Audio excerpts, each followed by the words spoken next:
Suvaiyum channel. இன்னைக்கு நம்ம பண்ண போற டிஷ் என்னன்னு பாத்தீங்கன்னா ஜார் கேக். வாங்க ரெசிபிக்குள்ள போலாம்.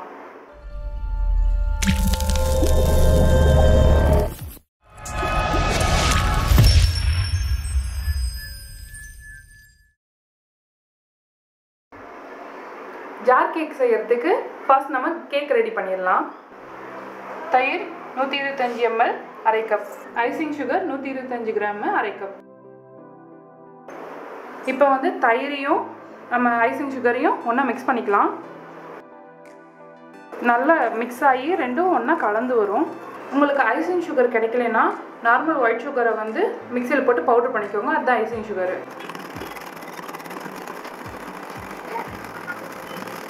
இப்போ சுகரும் தயிரும் நல்லா மிக்ஸ் ஆகி வந்துருச்சு. அடுத்து நம்ம மைதா 125 gram, baking powder 1 table spoon, baking soda 1 table spoon, ஒரு சிட்டிகை போல உப்பு சேர்த்துக்கலாம். இப்போ இதை சலிச்சுக்கலாம். இப்போ இதை நல்லா மிக்ஸ் பண்ணி விட்டுக்கோங்க.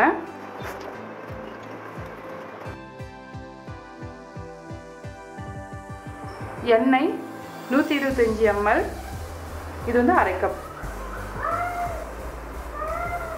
இப்போ இதை நல்லா கலந்து விட்டுக்கோங்க.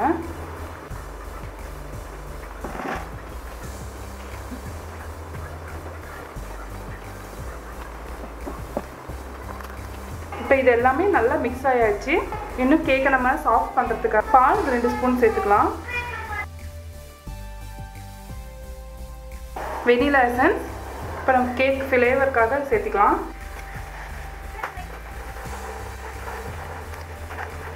இப்போ நம்ம பண்ணி வச்ச பேட்டரை இதில் சேர்த்துக்கலாம். இந்த பேனில் நான் பட்டர் பேப்பர் தடவி வச்சுருக்கேன். இப்போ எல்லா இடமும் போகிற மாதிரி நல்லா ஸ்ப்ரெட் பண்ணி விட்டுக்கோங்க. நல்லா இப்படி தட்டினீங்கன்னா பபுள்ஸ்லாம் அடங்கிடும்.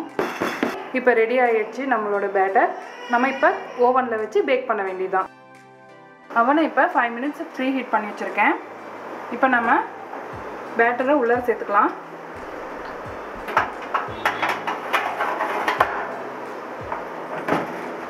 $180 மிடில் வச்சுருக்கேன்.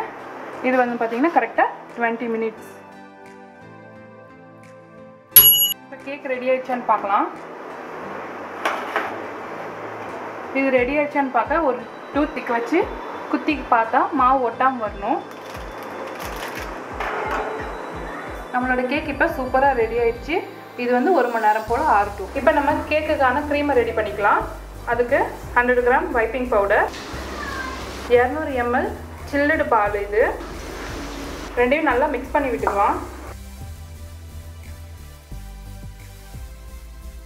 இது கட்டி விழாமல் இருக்கிறதுக்கு தான் ஃபஸ்ட்டு நம்ம ஸ்பூன் வச்சு கலந்துக்கிறோம். இப்போவே பாருங்கள் இது ரொம்ப கெட்டியாக ஆக ஆரம்பிச்சிக்கிச்சு. அடுத்து நம்ம எலக்ட்ரிக் பீட்டரை வச்சு நம்ம பீட் பண்ணிக்கலாம். நம்மளோட க்ரீம் இப்போ ரெடி ஆகிடுச்சு. இது செய்ய எனக்கு கரெக்டாக 3 நிமிஷம் போல் ஆயிருக்கு. இந்த மாதிரி ஒரு கோன் எடுத்துக்கோங்க. அதில் நம்ம ரெடி பண்ண க்ரீமை ஃபில் பண்ணிக்கலாம். இந்த மாதிரி உங்களுக்கு கவர் கிடைக்கலனா நீங்கள் நார்மலாக வீட்டில் இருக்க பிளாஸ்டிக் கவரை கோன் போல் ஹோல்ட் பண்ணி நீங்கள் யூஸ் பண்ணிக்கலாம். நம்ம செஞ்சு வச்சுருக்க க்ரீமில் ஃபுட் கலர் ஆட் பண்ணி 3 செப்பரேட் பண்ணி வச்சுருக்கேன். இப்போ நம்மளோட கேக் ஆறிடுச்சு.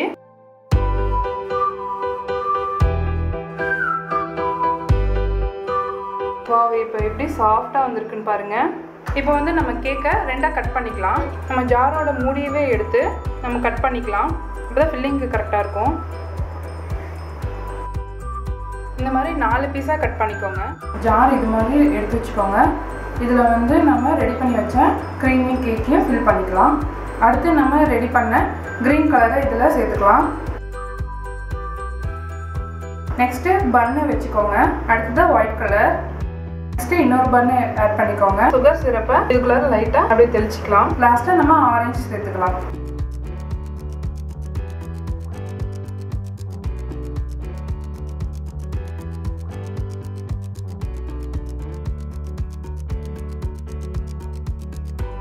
இப்போ நம்மளோட ஜார் கேக் ரெடி. இப்போ நம்மளோட ஜார் கேக்கை ஃப்ரிட்ஜில் 10 to 15 நிமிஷம் வச்சு சாப்பிடும்போது சூப்பராக இருக்கும். இப்போ நம்ம இதை ஃப்ரிட்ஜில் வச்சிடலாம். 15 நிமிஷத்துக்கு அப்புறம் நம்மளோட சூப்பரான ஜார் கேக் ரெடி. வாங்க இப்போ நம்ம இதை டேஸ்ட் பண்ணி பார்க்கலாம்.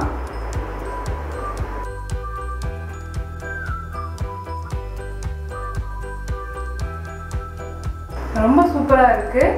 கண்டிப்பாக இந்த ரெசிபியை வீட்டில் ட்ரை பண்ணி பாருங்கள். மனமும் சுவையும் சேனலுக்கு லைக் பண்ணுங்கள், ஷேர் பண்ணுங்கள், சப்ஸ்கிரைப் பண்ணுங்கள்.